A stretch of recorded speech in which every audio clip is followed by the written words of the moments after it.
मित्रों प्रणाम। ये आज सोमवार का दिन है और श्रावण मास का ये दूसरा सोमवार है, तो आप सब लोगों को शिव जी की कृपा आप लोगों के ऊपर बनी रहे। और इसी के साथ आज मैंने भी, चूँकि बहुत लोगों की डिमांड थी कि सर आप बोलते तो बहुत दिनों से हैं, लिखते भी हैं, लेकिन बोर्ड का यूज करिए। तो ठीक है, बोर्ड और चौक का तो हमारा संबंध ही है, हम तो शिक्षक है ही हैं। तो हमने कहा चलिए ठीक है, उसकी कोई आवश्यकता पहले महसूस नहीं हो रही थी, लेकिन ठीक है, आप लोगों की डिमांड पर मैंने फिर बोर्ड को भी लगा दिया है आप लोगों के लिए। और इस कार्य को मैं बड़े मन से करता हूँ। मैं ज़्यादा इसमें बोलूँगा नहीं, क्योंकि मैंने कई बार बोला है कि कुंडली ज्ञान को मैं कुंडली विज्ञान कहता हूँ।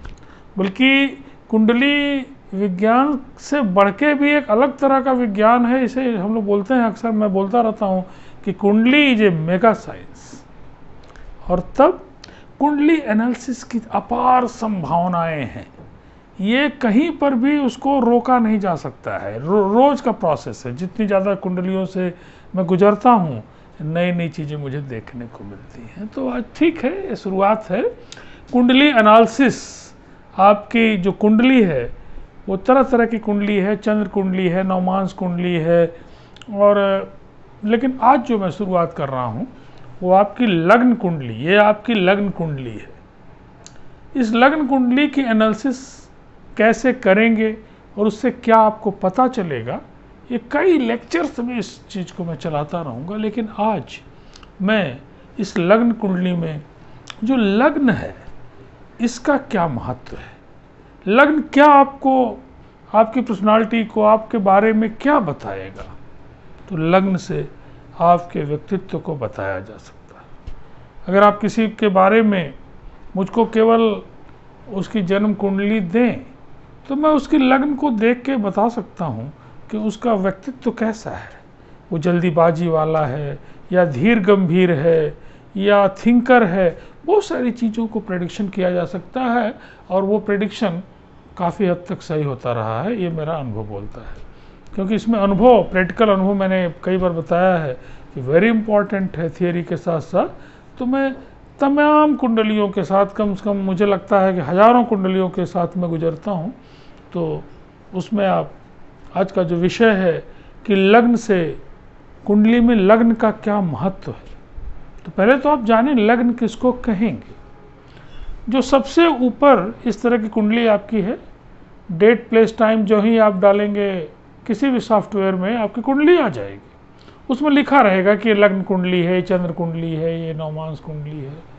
और तब आप देखेंगे ये जो है सबसे ऊपर जो खाना है ये आपकी लग्न है। कुल 12 खाने हैं। इस लग्न में यहाँ कोई न कोई अंक लिखा होगा। जैसे कि अगर लग्न में आपका लिखा है, सपोज कि यहाँ पर 1 लिखा है, इसका मतलब कि हर एक अंक की अपनी एक राशि है। तो ये मेष राशि की राशि अलग है, ये मेष लग्न की कुंडली है। एक जो है ये मेष को प्रेजेंट करता है, तो ये मेष लग्न की कुंडली है। राशि से कंफ्यूज मत होइए। राशि तो उस अंक को कहेंगे जहाँ पे चंद्रमा है, वो अलग बात है, लग्न अलग बात है। अब आपके लग्न में अगर 1 लिखा है तो ये मेष लग्न की कुंडली है। अगर यहाँ पे 2 लिखा है तो ये वृष लग्न की कुंडली है। 3 लिखा है तो मिथुन लग्न की कुंडली है। 4 लिखा है तो कर्क लग्न की कुंडली है। 5 लिखा है तो सिंह लग्न की कुंडली है। 6 लिखा है तो कन्या लग्न की कुंडली है। 7 लिखा है तब ये जो है आपका तुला लग्न की कुंडली। 8 लिखा है तो वृश्चिक लग्न की कुंडली है। 9 लिखा है तो धनु लग्न की कुंडली है। 10 लिखा है तो मकर लग्न की कुंडली है। और 11 है तो कुंभ है। और 12 है तो मीन है। कुल 12 राशियां हैं। जैसा अंक होगा उसी अनुसार लग्न होगा। अब लग्न में जो अंक है, इन सब अंकों के लग्न के स्वामी होंगे। जैसे लग्न आपका यहाँ 1 लिखा है, यहाँ कोई ग्रह नहीं मौजूद है, देख रहे हैं आप, लेकिन इस 1 का स्वामी मेष लग्न है।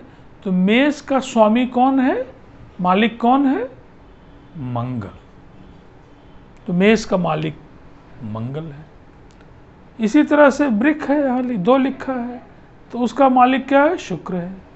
3 है तो मिथुन लग्न अगर है तो उसका मालिक क्या है? बुध है।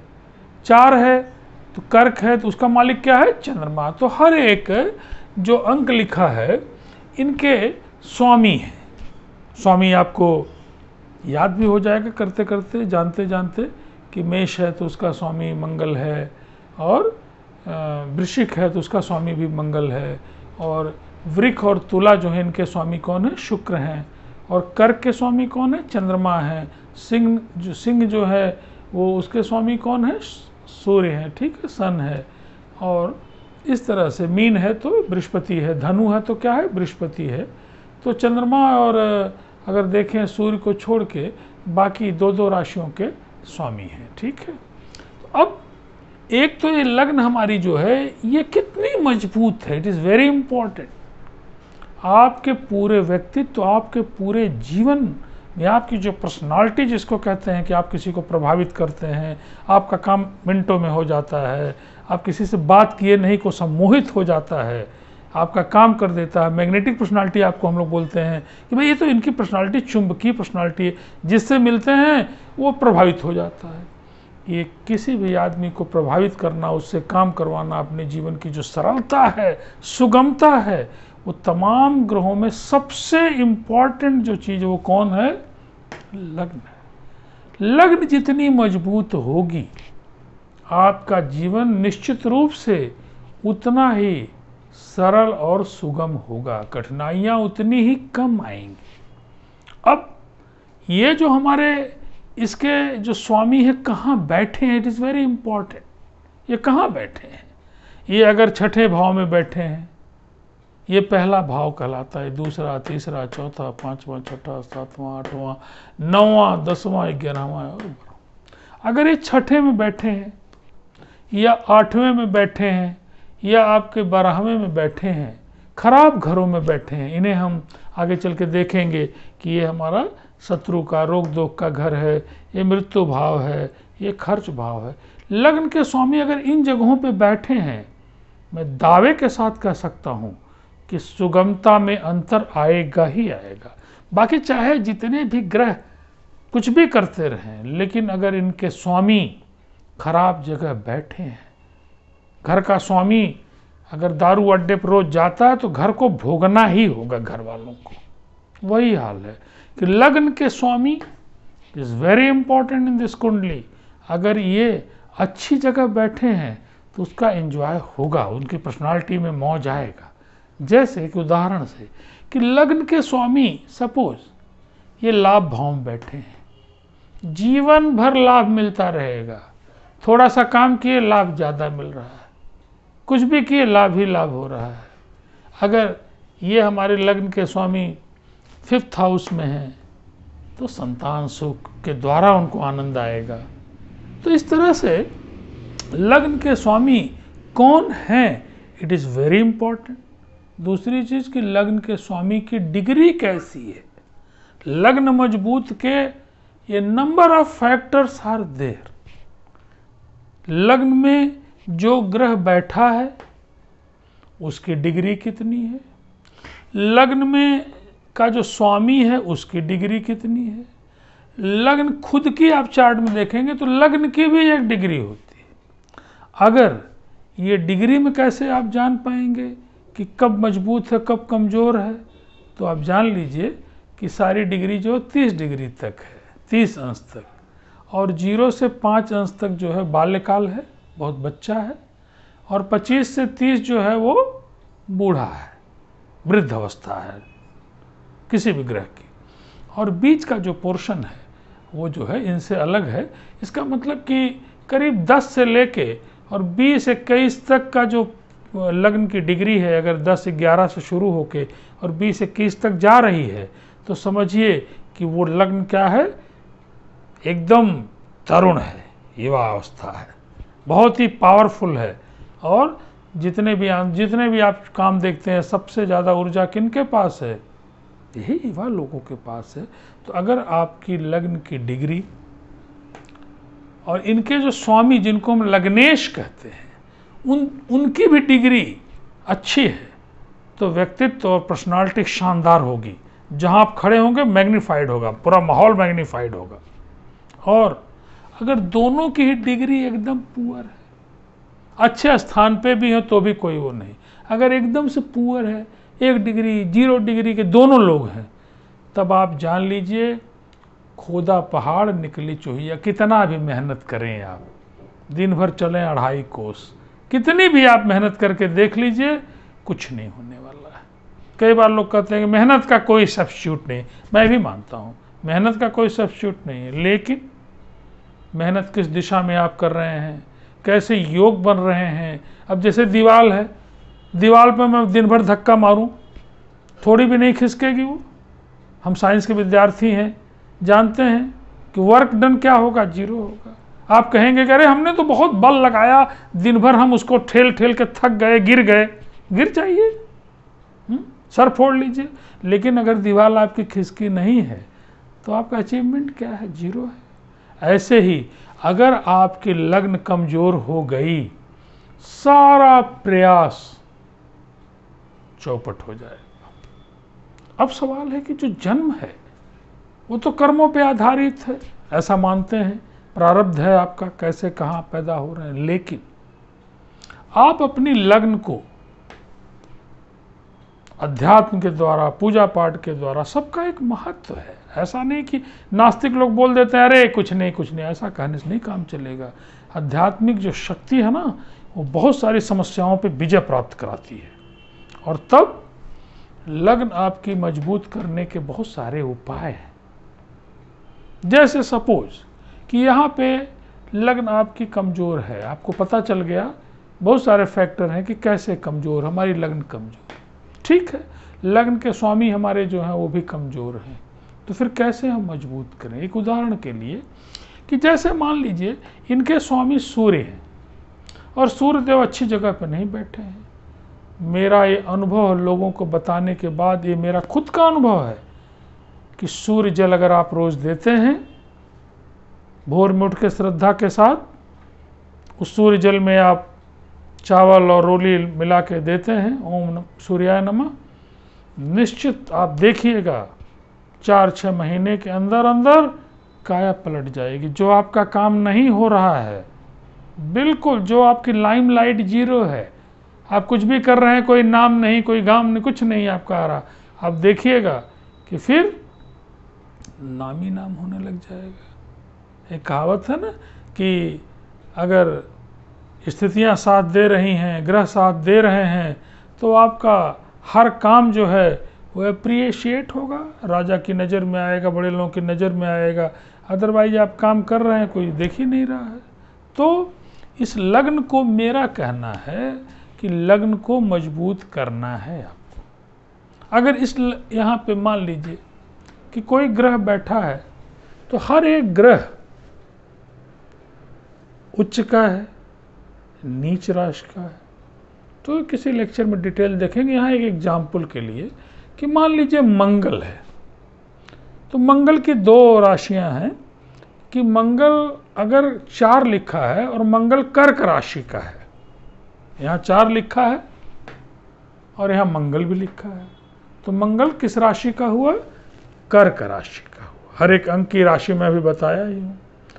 अब कर्क राशि का मंगल जो है वो नीच का, कोई भी ग्रह जब नीच का है तो वो फल नहीं देता है, बहुत कम फल देता है, ना के बराबर। और जब यहाँ पे 10 लिखा हो और मंगल हो तो समझिए वो क्या है, उच्च का मंगल है। और अगर यहाँ पे 1 लिखा है या 8 लिखा है और मंगल भी लिखा है तो अपने घर का मंगल है। तो ग्रहों की पावर में है कि भाई सबसे ज़्यादा तो उच्च के लोग हैं, फिर उसके बाद कौन है, अपने घर के लोग हैं, और जो सबसे नीचे वैल्यू है वो किसकी है, नीच के ग्रह की। अब नीच का ग्रह अगर यहाँ पे है, मंगल है आपका, नीच का ग्रह है यहाँ पे, मान लीजिए उसकी तमाम दृष्टियाँ आपको प्रभावित करेंगी। किसी लेक्चर में होगा हम लोगों से बात, आप करें क्या, क्योंकि आपके हाथ में जन्म नहीं है, तब क्या करें। नीच का अगर यहाँ मंगल है तो मेरा मानिए सारे रत्न फत्न छोड़िए, हनुमान जी की शरण में चले जाइए, उनकी सेवा करिए, मंगल के दिन उनकी, शनिवार के दिन उनकी पूजा करिए, बजरंग बाण पढ़िए, हनुमान चालीसा पढ़िए। श्रद्धा होनी चाहिए। नहीं पढ़ पा रहे हैं तो ओम हंग हनुमते नमः ही बोल दीजिए, लेकिन श्रद्धा के साथ। मैं कई बार बड़ा खिन्न होता हूँ, कई लोग मुझसे कुंडली एनालिसिस करवाते हैं, करवाने के बाद मैं बड़ी मेहनत से उनकी एनालिसिस करके तमाम बात बताता हूँ। क्या बताऊँ डॉक्टर साहब, मुझे विश्वास नहीं है, मैं तो ऐसे मज़ा लेने के लिए आपसे कर रहा था। ऐसा कतई मत करिए किसी भी ज्योतिषी के साथ, किसी के भी साथ। क्यों? तो बड़ा दुख होता है, और दुख जब किसी को होगा तो उसका दंड तो आपको मिलेगा। वो कुछ कर नहीं रहा है आपके लिए कि दंड आपको मिल जाए, कह भी नहीं रहा है, लेकिन जब आपने किसी को हर्ट किया, किसी को परेशान किया, उसकी आत्मा थोड़ी द्रवित हो गई, तब तो उसका दंड आपको मिलना है। क्योंकि आत्मा में परमात्मा बसते हैं। आत्मा को दुख देने का मतलब आपने परमात्मा को ही दुख दे दिया। तो इसका ध्यान रखिए। या तो आप कुंडली करवाइए, मत मानिए, बहुत सारी चीज़ें लोग नहीं मानते हैं, लेकिन अगर आप मानते हैं तो पूरे ढंग से मानिए। मैं कुछ दिन पहले एक सज्जन का पैर छू रहा था, तो मैं पैर छूते समय एक गंदी आदत हो गई थी कि ऊपर से ही बस जैसे उनका ठेहुना हो, पंडित जी प्रणाम, उन्होंने रोका, रुकिए, पैर छुआने की मुझे कोई इच्छा नहीं है। लेकिन अगर आप पैर छूते हैं, श्रद्धा है, तो इत्मीनान के साथ, इतनी जल्दीबाजी मत दिखाइए। पैर छुआ जाता है, नीचे चरण छू के आप आशीर्वाद लीजिए। अदरवाइज आपको ऐसे ही आशीर्वाद, कोई ज़रूरत नहीं कि आप छुएं ही पैर को। वही हाल यहाँ पे। किसी भी ज्योतिषी से कुंडली एनालिसिस कराने के पहले एक तो विश्वास आपके मन में हो। विश्वासम फलत, बिना विश्वास के कुछ नहीं फल मिलने वाला है। हनुमान जी की पूजा आप कर रहे हैं, हनुमान चालीसा पढ़ रहे हैं, बिना मतलब की ऊर्जा भी दे रहे हैं, वहाँ पे पढ़ते जा रहे हैं और सोच रहे हैं कि गांव में खेती में क्या हो रहा है, भैंसा क्या कर रहा है, चल रहा है, क्या कर रहा है, खा रहा है, गोभी खा रहा है, कोई फल नहीं मिलने वाला है। It is a job of concentration only. अगर आप कंसंट्रेट होके 5 मिनट भी कहीं कंसंट्रेट होके पूजा कर रहे हैं, पाठ कर रहे हैं, ध्यान लगा रहे हैं, आप देखिए कुछ दिन बाद आपका व्यक्तित्व कितना उभरता है, कितना आप खुद फील करेंगे। किसी और से पूछने की ज़रूरत नहीं है। इन उपायों को करने के बाद आप सेल्फ रियलाइज करिए कि क्या चेंज हो रहा है। आप देखेंगे कि अगर मंगल नीच का है और आप हनुमान जी की शरण में चले गए हैं, तो गारंटी है कि कुछ दिनों बाद इस नीचता का प्रभाव धीरे धीरे धीरे कम हो जाएगा, खत्म भी हो सकता, खत्म हो जाएगा।